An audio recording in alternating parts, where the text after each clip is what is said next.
Welcome to the Smart Nonsense Podcast, where we talk about smart nonsense. Dagger to the heart. We're back. Caught me by surprise. That's why dagger to the heart. It was more like shit. I needed a size of bullet. A 22.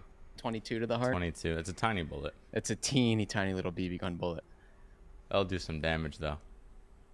Do you have a Luger? I mean, Luger to the heart. A Luger. Those are big lead bullet. Yeah, for a pistol. Yeah, Luger. It's a cool weapon. Oh, Luger. No, I'm thinking of a Slug. Slug. Oh, it's a shotgun slug. Isn't shotgun Luger slug. the Nazi gun? Isn't that what that is? Maybe. I don't know. Welcome back to the Smart Nonsense Podcast, where we talk about. Oh wow! Took the intro. Smart nonsense right off the bat. Back, no, I was just redoing it because that was pure smart nonsense. Yeah. Oh, we'll have B-roll of a Luger on screen, so everyone viewing already knows the answer. We're back. What's up, dude? Well, we crashed out a few days ago, which is fine. It's fine. It happens. Totally fine. That pod is in the trash can. Well, you can't start a day with 5 hours of degenerate sweating in your bed, Chess. It's just a recipe for disaster. The whole day is ruined. It's fucked. Yeah. Yeah, and then you come into the pod that doesn't mean a whole lot, if we're being honest, but it does. It does to us. And emotionally, yeah. You come into the pod. Yeah, you come into the pod in not a good headspace, and it can get worse on the pod. Right, it really can. It always starts off like okay, and then it just downward trajectory from there. You're literally out loud. You're like, I don't like where this is going. Well, one of those pods where the whole time I'm like, do I shut it down now? Do I shut it down now? How about now? But we don't shut it down because we got a lot. No, do dude. we have a lot to talk about? I don't really know. We just kind of I do think no. We'll find out. I do think that's certainly like one type of being a creator. Okay, because like the day after that, listening to the Views podcast, David Dobrik, they were talking about the exact same thing happening on his pod, where David just like got existential. Probably same day, same time. It might have actually been the exact same day, same time. Emma Chamberlain, famous for kind of crashing out online. And I'm sure there's many others, but it's just list of two is pretty good. List of 1.5 or 2. I've seen people crying online, crashing out. It happens, dude. It's hard. It's hard. Yeah, I mean, I wasn't crying, but inside there were wells for sure. No, I mean, yeah. Well, but I'm trying to think. We are, dude. I'm trying to think of my bad. I'm trying to think of maybe this is what would make me a good creator, or maybe this is what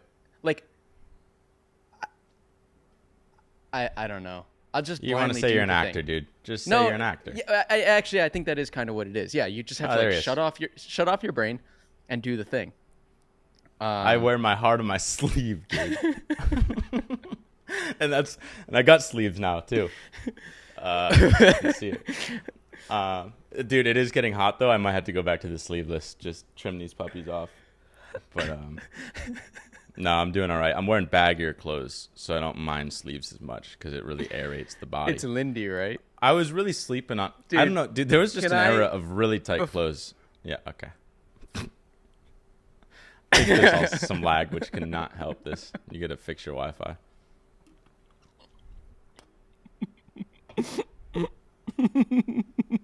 Nah, dude. Fuck. Nah. What the fuck? That wasn't even a joke. This isn't not even good for the audience. I know it's not. And maybe we can roll B-roll here because we were vlogging at the time. But the era of really tight clothes is just like seared in my mind. There was the era of really tight clothes, and then there was also the era of no clothes on the pod, which is crazy. It was crazy. We're testing everything out.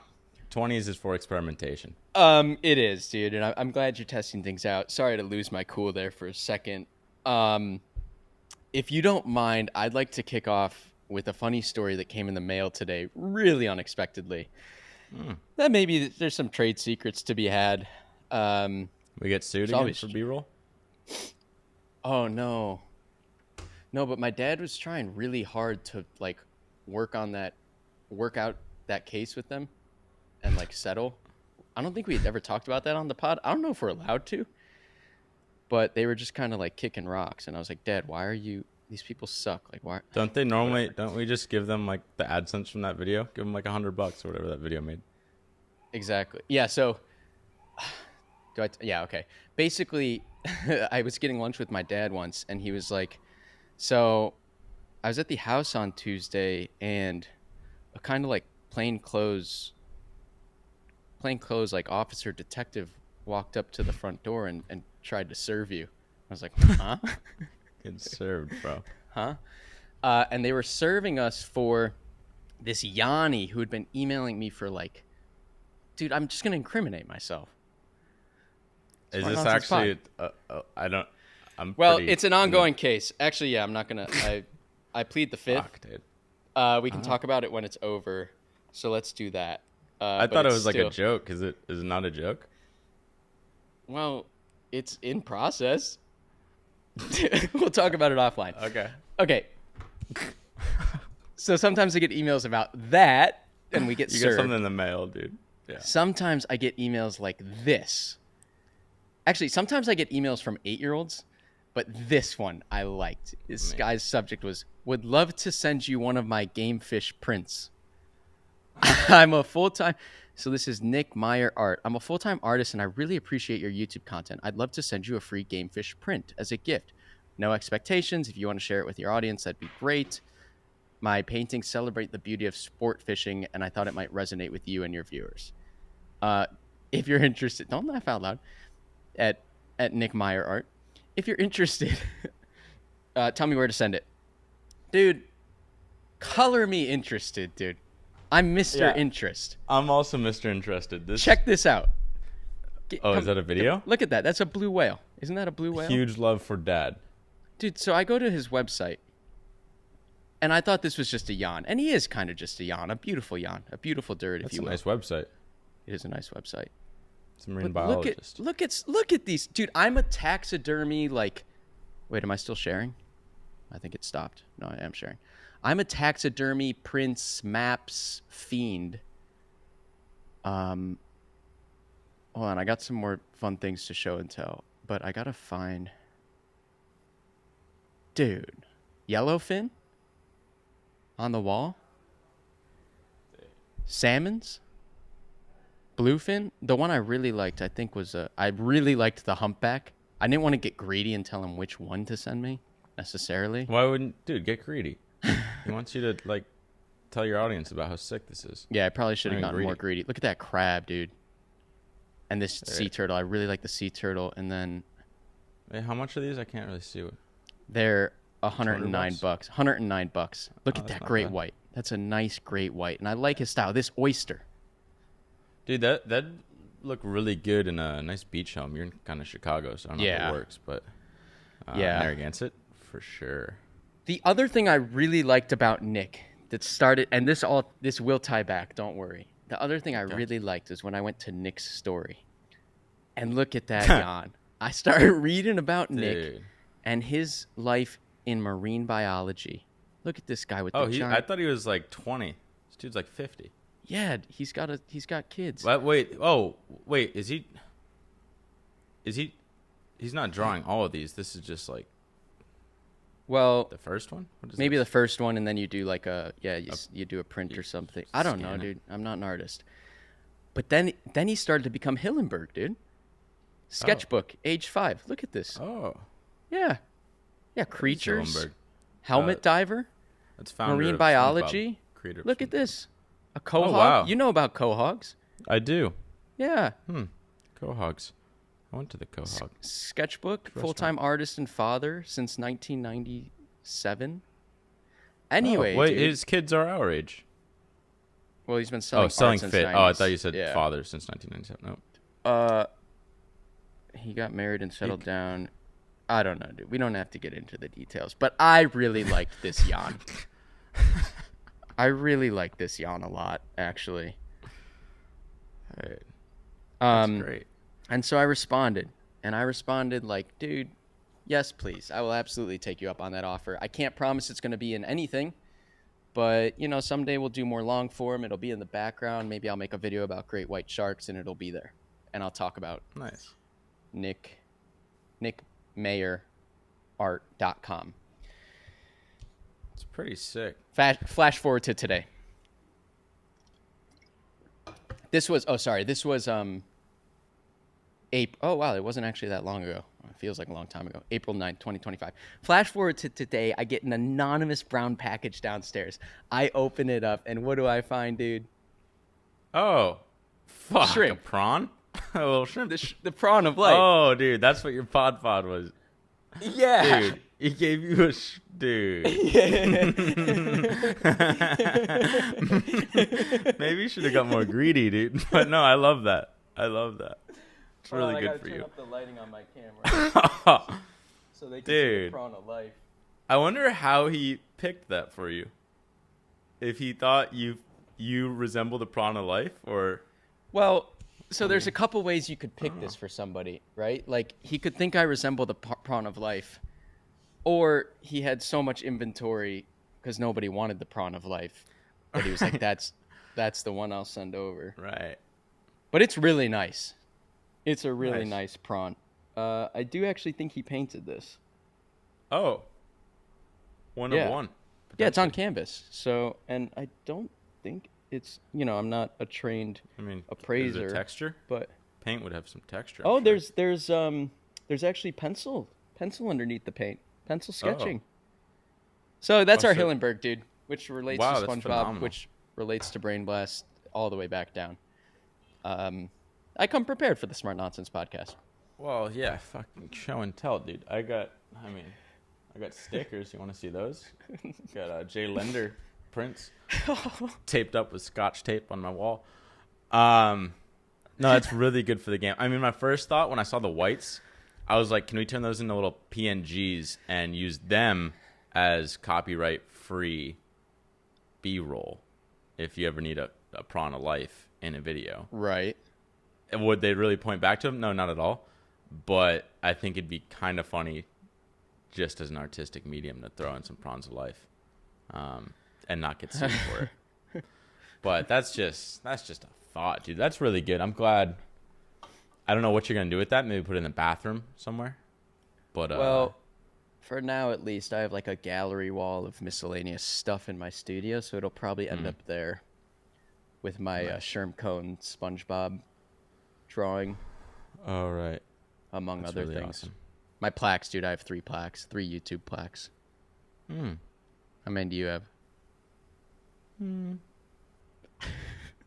How many Division 4 trophies do you have, dude? Hockey, Chelsea Pierce. 0? Thought so. And what's worth more? I don't know. It's very unclear. I will say, I have no idea what I will say. Usually, I figured I'd lead into that transition. Oh, you usually figure it out? I if you have nothing to say...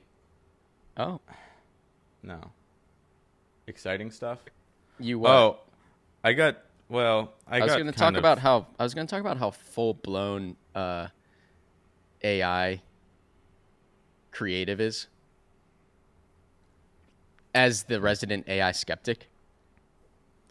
Okay. I don't know if that's going to be an entertaining topic for me, but we'll see. How's it tie into what you got? Well, it was from when we were doing home screen UI. And you tell ChatGPT to do something, and it'd be mind blowing. Then you tell it to do. I guess. Well, now we've arrived at the punchline. Yeah. You tell it to do one more thing, and it's the worst thing in the entire world.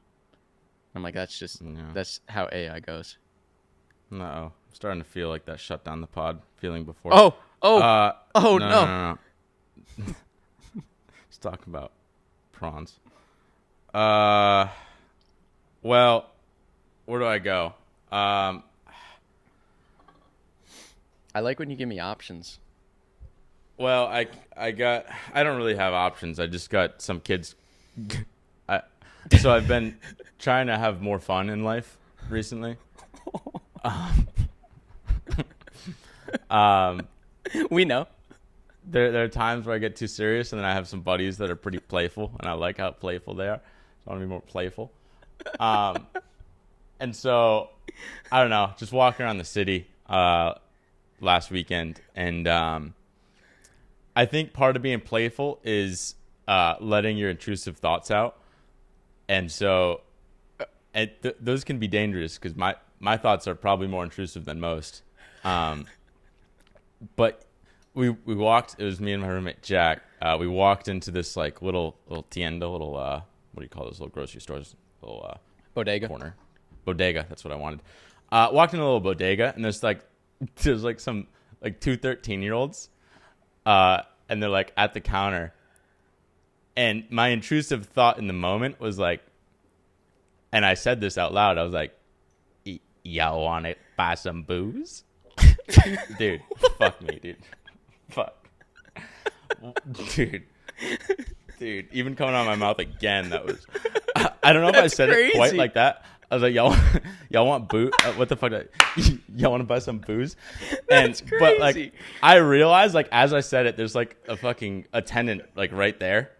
And I'm like, I'm just offering to buy booze to minors, which you definitely can't say. And so I tried to, like, mumble the end of it. Because I realized halfway through the sentence. Dude, also for the minors involved. Like, who's this strange man? Like, right, no one's asking y'all for want to buy... booze. It's like a actively 2 p.m. offers on a that? Sunday. They're kids. They look like kind of like the cool 8th graders. So I thought it was funny, but then I had to mumble it because it's also like a line of people too. It wasn't like just like 2 people in the store. It was like a handful. And so I mumble that, and then I start tweaking out because I realized I just offered booze to these kids in front of everybody.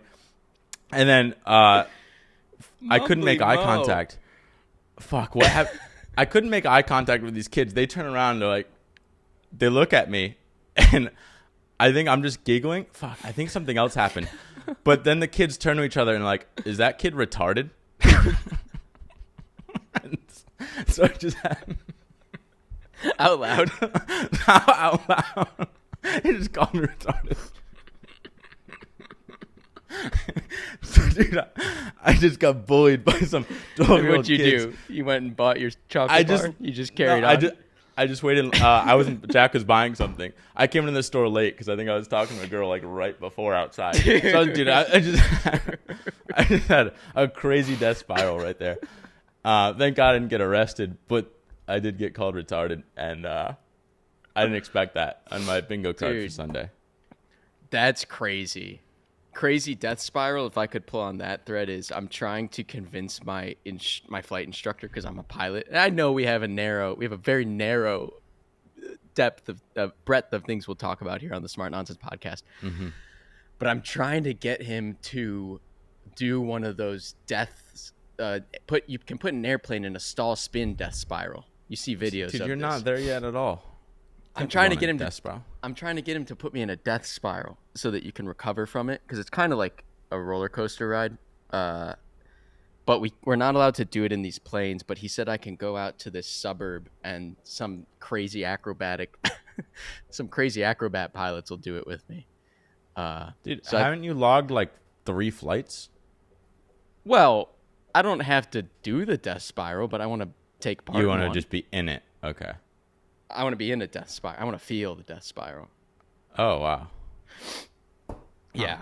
I feel like that's a dangerous trait to like be seeking in a plane. Well, like so here's my new thought. Stable. Here's my new thought when it comes to planes. Tom Cruise, right? I do plan on going to see the new Mission Impossible. Right. I am a fan of Tom Cruise flying planes and doing all of his own stunts. So I will become Tom Cruise, basically. And you're an actor. I need to be able to do the death spiral. Yeah. You want to try wing walking too? Would. That's going to be actually pretty crazy. Wow. Oh my god, I'm barely over the Bodega story. You got to stop doing that, Pop. Well, yeah. You got to stop It doing gets tricky 13-year-old when intrusive intrusive. thoughts. Yeah. Dude, I couldn't You believe guys want to they buy turn some around, look at booze? me, and they see me giggling. They turn to each other and like, is that guy retarded? Well, did they say the first time you said it, which was funny? You said, "Is that kid?" That okay. They I don't called know you if a it was kid? Is that kid? No, Well, no. I don't know what like Is is that. guy? I don't know what term they used, but is blank retarded? And they were looking at me. What other threads do you have that I can choose from? No, that was kind of just. You That got was the pretty best much it. threads, dude. Well, I had business thread. Yeah. Let's go there. Let's go there. Okay. What are you thinking about? Well, Oh my god. what I'm thinking about. Okay, so we're building this game, and we're kind of scrapping async, which is like you play somebody and it's not live, so you can like pass it back and forth. We're kind of scrapping that because I don't think it's super viral. What I think is more viral is this chess stuff that's been hooking me and turning me into a degenerate that can't even podcast. So we're like, okay, there's a thread we want to pull on, figure that out. So we're trying to figure out sync. Problem with sync was if you don't have a ton of people playing the game, you're not going to get matched up to anyone else to play live. Sync just means live. So our solution is make bots. But our current problem is the bot is boring as fuck. Like it's just, or it's not like boring. It's like It's just annoying. it's frustrating. Yeah, it's annoying. Where like it's basically just us programming like, hey, after 30 seconds, respond, and then add some little variance. That's basically it. So there's like no intelligence behind the bot, which is frustrating because you'll get a long word problem and the bot answers in 10 seconds. And you're like, dude, I didn't even get halfway through. Kind of like how I feel when I play you, because you just skip right to the end and then guess. So our current problem that I'm excited about. You'll tolerate it because I'm a human and I'm your friend, right? Well, I know it's real. Like I know you've probably seen the problems a lot, so you kind of jump to the end. But like, yeah, I know It pushes you over the someone. threshold of frustrating when you just know, like, oh, that's a computer. It's kind of like in a first-person shooter game when you know you've encountered a bot because they just start acting like a bot. It's just like it's the most annoying thing ever. Yeah, Yeah. my current belief is that's not inherent to being a bot. I think that's just inherent to being a bad bot. So I think the point is I can have fun, or we can have fun playing a bot as long as it's realistic. It's actually modeled after real behavior. So it's like, okay, the bot beat me on that problem, but that's just like the average of people that are my level. Like that's just Henry on average, or that's Henry's exact move when he played this question. So now our challenging little puzzle is how do we make the most accurate bot? Because a lot of the games early on in the game are going to be bots because we just won't have a lot of users. So this is where yesterday, and I don't know how to do like a non-summary pod, but maybe there'll be some new stuff. But yesterday, going down the Feynman rabbit hole of like, okay, what is the perfect bot? And then how do we like back solve that into bot day one? Perfect bot is we have a million users and we just have all the data on every like SAT score person. So like say this is what a 700 answered. And maybe we have like a bunch of 700, so we know exactly like on average what a 700 SAT math score would answer on this exact problem. Like that is the perfect world, and the bot's super easy. We just pick whatever that average is. And you can kind of make like a nice little regression. So like there's two variables for a question. There's time, so how long it took to answer the question, and if you got it right or wrong, correctness. So like time is pretty easy. It's just like you just fucking do like whatever the SAT score is on the x-axis, on the y is the time, and then you just plot it, and you'll have like a line that probably goes down. Just a little regression. Someone with a 800 SAT answers questions the fastest. Somebody with a 100 SAT takes 10 times as long. Yeah, and you'd plot like the exact time, and you just get a little graph. So that's nice. And then when you have your line, you just refer to the line. And that's what the bot responds. Because we want to have like if you're a 700 SAT score, you want to play a bot that's a 700. So you just go on the 700, and that's how you know. Time's a little bit trickier, or sorry, not time. Correctness is a little bit trickier because it's not like a sliding scale like time. It's more binary. It's literally binary. It's like, did you get it right or did you get it wrong? So that is a different sort of function. When you do the regression, it's logarithmic, I guess, where we just got to show the chart, but it's a funky one. It's a little bit finicky. Looks like an S. We're not going to show the chart. Well, I think we will. And then again, the point is like you get whatever the trend line is, and then you just go to the score, pick the point on the line, and that's what the bot does. But that's when you get a shitload of users, and we don't have a shitload of users. So how do we get all that data or like good data without it? It's kind of one of those things like reminds me of physics, and I don't mean to get too Feynman, but like physics when you go from like big world Newtonian physics down to like really really small what do you call that? Quantum mechanics. Einstein. Quantum. Yeah, Einstein didn't even believe in quantum mechanics. I don't even know. Did he? I don't know. He didn't believe in something. Maybe by the end of his life. He says like God did not roll dice or something. That was kind of famous. Huh. Because quantum's all about probabilities, and his famous quote was like, God's not doing probabilities. So yeah. Right. No to that. So I get astrophysics tangent. I guess point is like we can't, when you don't have enough points, you can't make a good regression. It's just going to be like too finicky. It's not going to be accurate. So instead, there's this idea of binning, which is basically like, okay, say only like 5 people have done this question. What you then do is like, okay, what is your score? 700. You go like plus or minus 50 points from you. So you have like a little 100 point bin, and you just take whatever those answers were. So maybe like 2 people answered within 100 points of you. See, that's good. You texted me as like a stream of conscience. Like you will even type out like, like all the filler words that people normally do in normal conversation. You will text me those, which is hilarious. I want to let you know I'm thinking. And I was kind of messing with you because I was tired and it was after work and I was cooking as well. But I didn't really understand binning, but now I do. So great work. Yeah. Feynman. You just want to put it in a little bin. So then it's like, okay, well, there was a 675 that answered and a 720. The way that just clicked for me is you basically want to get rid of all the crap that's outside of that bin. Yeah. Because they'll really muck with your data. So you just keep a tight little bin of. You just want to get the people most similar to you, and so like, right. That's kind of like the 100 points is like similar enough, and then you take the average of like, okay, on average they got it right 70% of the time, and they answered in this, which is good, and that works. It gets even trickier. So like, the problem is we're starting from 0. Like literally, no one has done any of these questions except you and me. So like, we're a bunch of 700s, but what happens when like your sister or your brother comes in? Your brother's like a 750, or your sister says she's a 600. Like literally no one's within her range. So what do you do in that case? What do you do, Feynman? Well, 2 options, okay? Well, hold on. Actually, the punchline, the little teaser for me, for the audience is like, I think the place we got by the end of this is really funny to me. Yeah. But give me the my sister's binning paradox. Yeah, so your sister has no bin to work with for that problem. Like, question number 20, no one around her level has ever answered that before. So what do you do?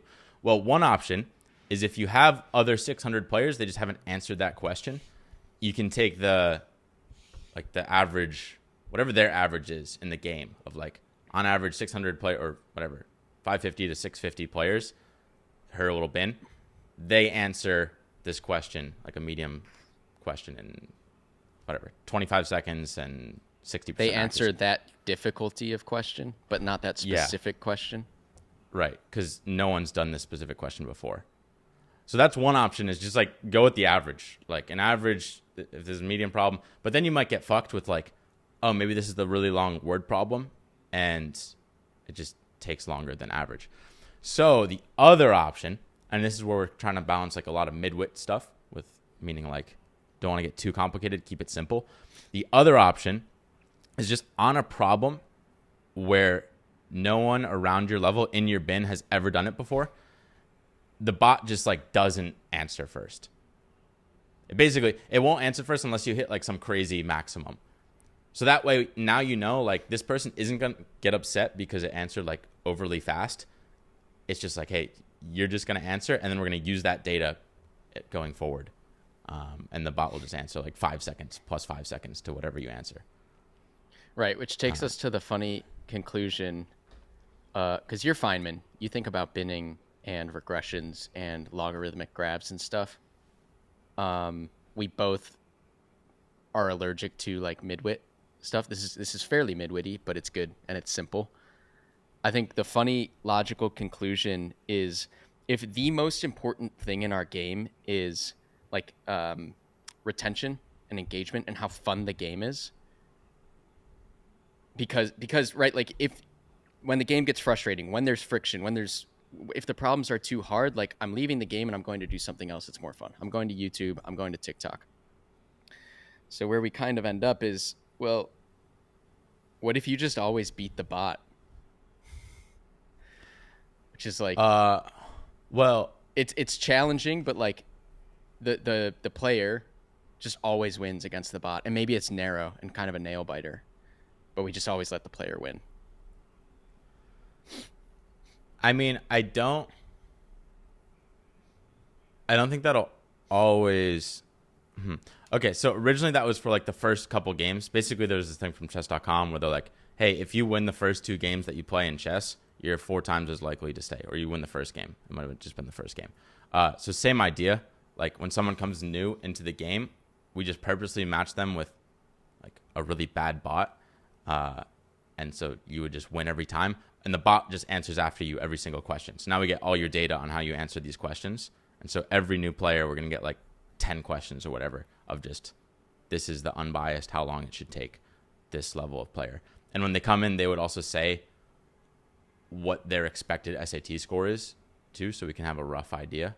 We could probably like go back and edit it after if we have a better idea than them, but probably won't. Dude, sorry if this is super complicated. Sorry, but, no. It's not. I just keep thinking back to the Bodega, and I'm almost cacking on accident. Oh. Sorry. Fuck, dude. I also, one, my computer's gonna die, but 2, I'm having that feeling that when you get a bloody nose and like all of a sudden like your nostrils just like really loose. It feels really loose, but it's not blood. It's just snot, I guess. So. You know what's really tough? When you're really excited about an idea and the other person is talking about snotty, bloody noses. Gardaloo! Fuck, dude. My bad, Feynman.